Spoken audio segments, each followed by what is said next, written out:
서로 인사드립니다. 주의 이름으로 사랑합니다. 주의 이름으로 사랑합니다. 할렐루야. 아멘. 주님께서 사망 권세를 이기시고 부활하신 사건은 우리에게 너무너무 기쁜 그런 일이지요. 십자가 고난을 다 이기시고 다시 사셨으니까 얼마나 기쁜 일입니까? 또 이 부활이라고 하는 것은 우리에게 영원한 생명을 주신다는 그런 아주 귀한 그런 메시지와 의미를 가지고 있기 때문에 그 주님의 부활의 소식은 우리는 너무나 기쁨으로 맞이하고 받아들여야 됩니다. 또한 이 부활이라고 하는 것은 우리가 믿는 예수님만이 이룰 수 있는 그런 놀라운 일이라고 하는 것입니다. 이 부활은 또한 우리에게 회복을 보여주는 희망의 메시지, 그 메시지가 들어있는 거예요. 절망에서 회복하고, 고난에서 회복하고, 또 죽음에서 회복하는 그 회복의 역사가 우리 가운데 있는 사건이죠. 그래서 부활을 통해서 나의 모든 삶이 주님 안에서 회복되는 그런 큰 은혜를 우리는 경험하며 살아야 합니다. 자, 우리는 성경을 통해서 주님이 부활하신 것을 알고 있어요. 그런데 오늘 성경을 보니까 제자들은 아직까지 부활하신 주님을 발견하지 못했어요. 부활은 주님께서 십자가에 달리시기 전에 제자들에게 늘 하신 말씀이잖아요. 내가 십자가에서 죽을 거야. 그리고 3일 만에 살아날 거야 라는 말씀을 참 많이 하셨습니다. 그런데 이 제자들은 제대로 그 말씀을 이해하지도 못했고 그걸 깨닫지도 못했던 모양입니다. 그러니까 이 제자들이 늘 주님의 그 부활의 소식을 들었음에도 불구하고 그걸 깨닫지 못해요. 그러니까 오늘 엠마오로 가는 두 제자 중에 한 사람이 그러잖아요. 어떤 사람들이 우리를 놀래키려고, 그 여인들이 우리를 놀래키려고 주님이 부활하셨다고 얘기하더라. 우리를 놀래키려고. 이 부활에 대해서 아직까지는 그 이해하지도 못했고 그것을 알지도 못했어요. 두 제자가 엠마오로 가고 있어요. 예루살렘에서 엠마오로 가요. 25리쯤 되더라. 한 10km쯤 되는 거리. 그러니까 여기서 원북쯤 걸어가는 거리겠죠. 한 2시간 걸리겠죠. 얼마나 많은 얘기를 했겠어요. 둘이서 이런저런 얘기를 하면서. 그런데 그들과 함께 같이 이렇게 동행했던 사람이 있는데 그분이 부활하신 예수님이세요. 그런데 이 둘은 그 주님을 여전히 알아보지 못하는 거예요. 주거니 받거니 이야기하고 가고 있어요. 예루살렘에서 일어난 일을 얘기하고 있어요. 십자가의 예수님의 사건, 또 우리를 놀래키려고 부활했다라고 얘기했던 그 여인들의 이야기를 이렇게 하면서 걸어가요. 그러니까 부활에 대한 사건을 아직까지 믿지 못해요. 반신반의하는 그런 마음으로 이렇게 걸어가는데 그때 주님이 나타나신 거잖아요. 16절에 보면 그들의 눈이 가리어져 그인 줄 알아보지 못하거늘. 예수님께서 옆에 계시는데, 부활하신 주님이 계시는데 눈이 가리워졌다 그랬어요. 눈이 가리워져서 예수님을 알아보지 못했다는 거예요. 부활하신 주님을 봐놓고는 여전히 얼굴빛은 슬픈 빛을 그들이 띠고 있었다는 거예요. 그러니까 아직 부활의 영광보다는 이들의 마음은 십자가의 형벌, 십자가에 달리신 그 주님에 대한 생각과 마음이 가득 차 있었던 거예요. 부활에 대한 어떤 희망과 소망을 아직까지 품지 못한 그들. 그래서 얼굴빛이 어둡고 슬픈 기색이 있었던 거예요. 우리가 예수님을 믿으면서 가져야 할 그 믿음과 신앙 중에 정말 중요한 게 부활의 신앙인데, 만약에 우리가 부활의 신앙에까지 이르지 못하고 십자가에서만 머물러 있다면 어쩌면 우리도 얼굴빛이 늘 어두울지도 모를 겁니다. 늘 죄 가운데 내 죄만 생각하고 있을지 모릅니다. 물론 그렇다고 십자가의 사건이 경미하다는 얘기가 아닙니다. 경시하는 것이 아닙니다. 십자가의 사건은 우리에게 너무너무 중요한 사건입니다. 그 말하지 않아도 다 알 겁니다. 그런데 주님은 우리에게 무엇을 요구를 하셨느냐면 너희들 슬픔 가운데 머물러 있지 마라. 슬픔 가운데 있지 마라. 여전히 십자가의 고통만 생각하면서 시리에 빠져 있지 말고 부활의 영광을 통해서 영원한 생명이라는 그 희망을 가지고 살아라. 그렇게 우리에게 말씀하시는 겁니다. 이미 십자가의 죄 용서하심은 이루어졌습니다. 십자가에서 주님이 우리의 죄를 다 용서해 주셨습니다. 우리는 십자가 사건을 통해서 내 죄를 다 용서함을 받았습니다. 그 확신을 가지고 살아갑니다. 근데 이제는 더 나아가서 부활의 희망을 가지고 살아가야 됩니다. 죄의 절망에서 벗어나서 이제는 생명의 희망을 가지고 살아가야 됩니다. 오늘 본문의 두 제자가 눈이 가려져 있었잖아요. 여러분, 이 엠마오로 가는 두 제자처럼 우리의 눈이 가려져 있어서는 안 됩니다. 부활의 주님이 내 곁에 계시는데 내 눈이 가려져서 내게 말씀하시는 주님의 그 말씀을 듣지 못하면 안 되잖아요. 주님이 부활하셨고 부활을 통해서 우리의 모든 것을 회복시켜 주신다는데 내 눈이 가리워져서 그 주님을 보지를 못하면 어떡하냐는 거예요. 오늘 우리는 우리 모든 것을 회복시켜 주실 그 주님의 은혜를 생각하면서 어떤 회복을 우리에게 주실까 깊이 생각하며 나를 회복시켜 주시고 소망을 주시고 생명 주신 주님의 은혜 속에 여러분 살아갈 수 있길 간절히 바랍니다. 아멘. 주님은 약한 나를 강하게 하셨습니다.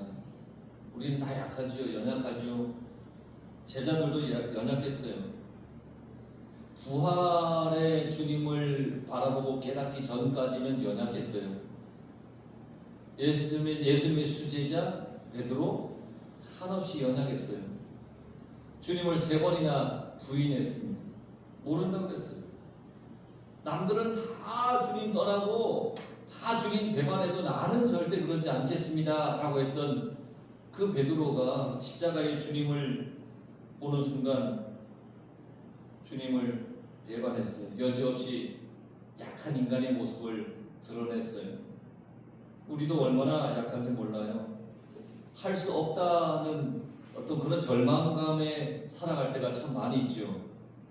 뭔가 시도해보지 않고도 시도해보지도 않고서는 이미 마음속에 할 수 없다 그런 결론을 내리고 있을 때가 참 많지 않습니까? 두려워서 싸워보지도 않고 이길 수 없다라고 생각할 때가 많아요. 그러니까 얼마나 한없이 연약합니까? 그런데 이스라엘 백성들도 그랬었어요. 과거에 블레셋이라는 그 민족 앞에 또 그 블레셋 속에 골리앗이라고 하는 거대한 장수 앞에 싸워볼 생각도 못하고 좌절하고 있었어요. 그건 누구도 나서질 못했다는 거예요. 그때 다윗이 아주 당당하게 그 앞에 딱 나타나는 겁니다. 소년입니다. 어린 나이입니다. 이 다윗은 좌절해 있는 이스라엘 이 백성들에게 하나님 전능하신 하나님의 능력을 보여주었습니다. 다윗이 그래요. 나는 만군의 여호와의 이름으로 너에게 나간다. 그러면서 골리앗을 향하여 나갔습니다. 만군의 여호와의 이름으로 나간다.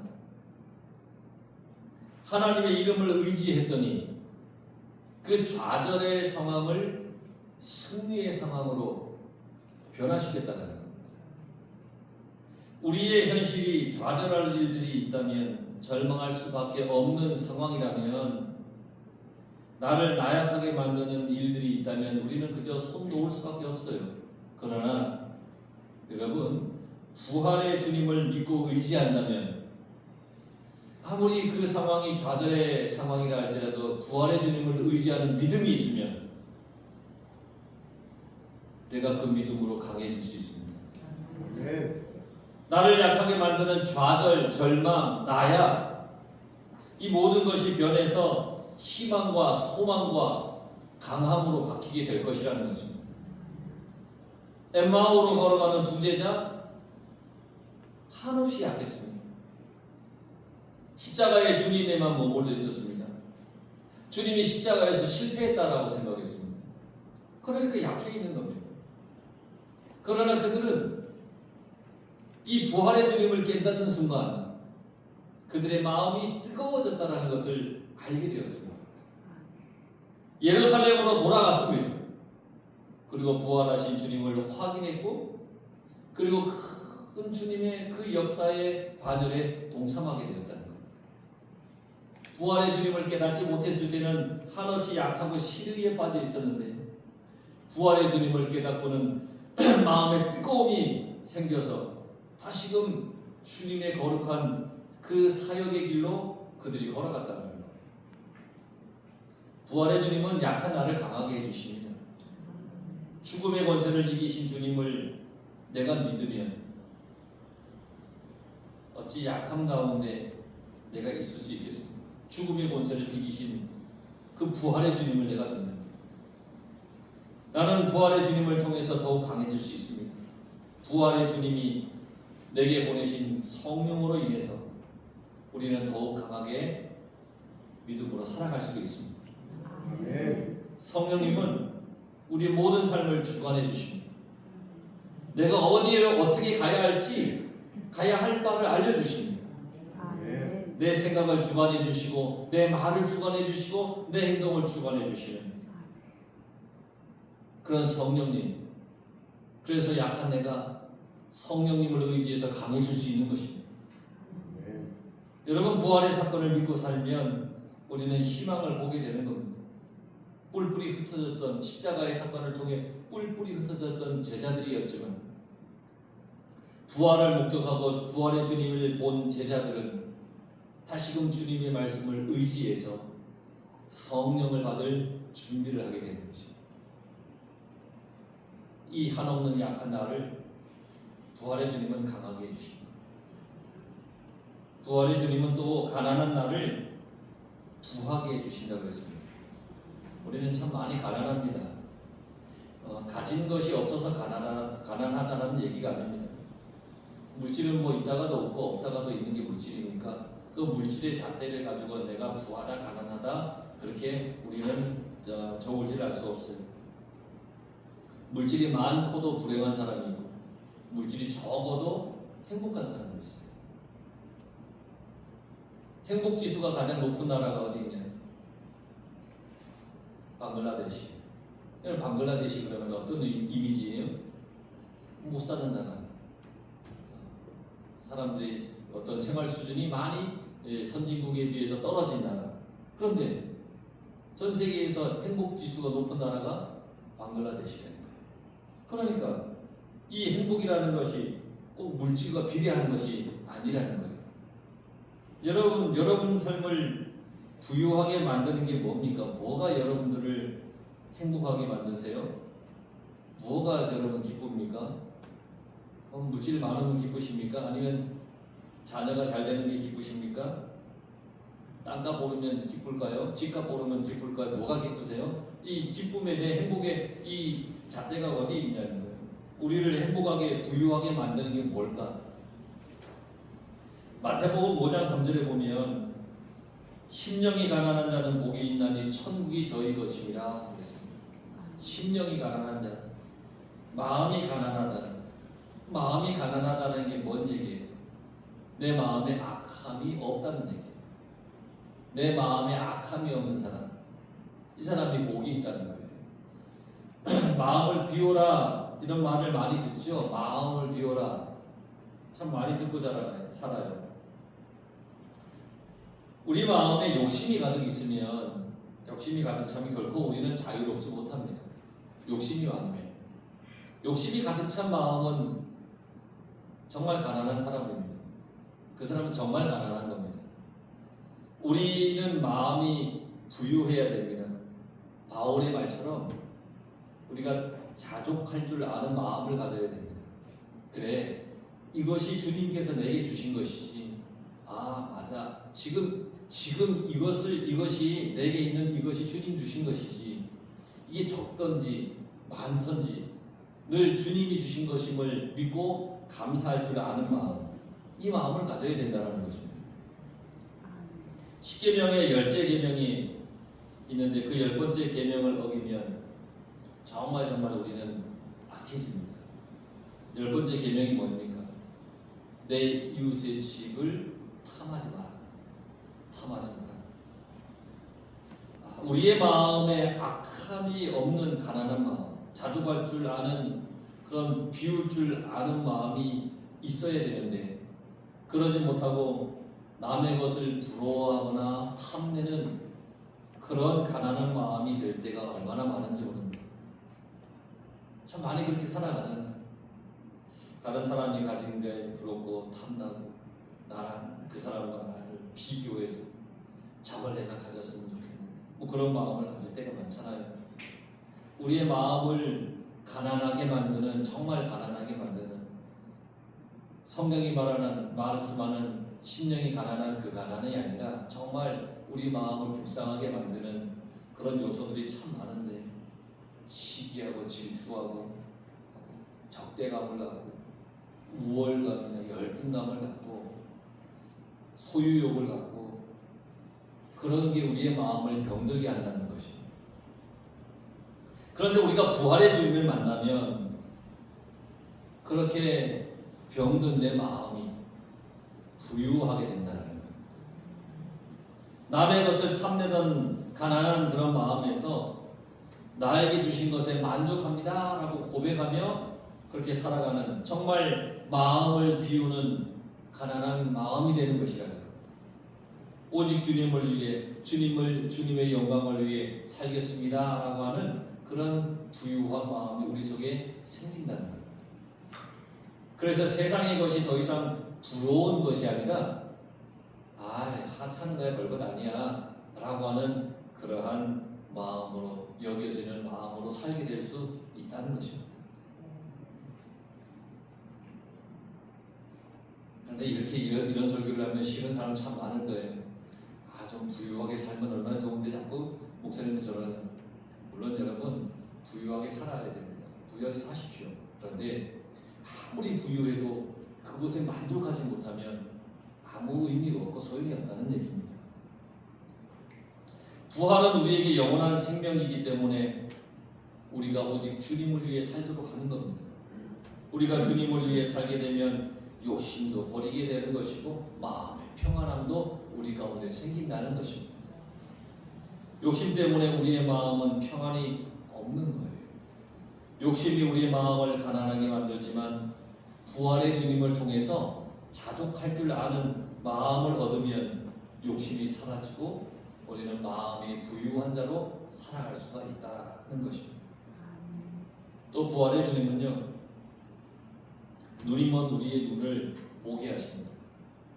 우리의 눈이 멀어 있는데 그 눈을 보게 하세요. 엠마오로 가는 두 제자의 눈이 가려졌다 그랬잖아요. 주님이 옆에 계시는데도 못 봤다 그랬잖아요. 그런데 31절에 보니까 그들의 눈이 밝아져 그인 줄 알아보더라. 눈이 밝아지니까 자기들 곁에 있는 분이 예수님임을 알게 되었다는 거예요. 눈이 어두울 때는 주님이 옆에 계셨는데도 몰랐어요. 그런데 눈이 밝아지니까 지금까지 함께 계셨던 분이 주님이심을 깨닫게 되었다는 것입니다. 부활의 주님은 어두웠던 우리의 눈을 밝게 해주십니다. 절망을 보는 눈을, 부정적인 눈을, 죄악에 속해 있던 그런 눈을 밝게 해주시는 거예요. 거기에서 벗어나게 해주시는 거예요.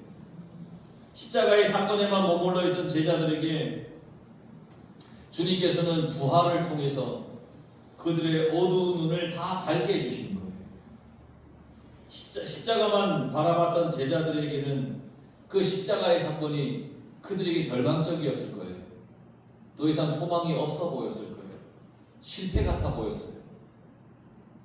그러나 주님은 부활하셨고 부활을 통해서 닫혀 있었던 제자들의 눈을 뜨게 해주었습니다.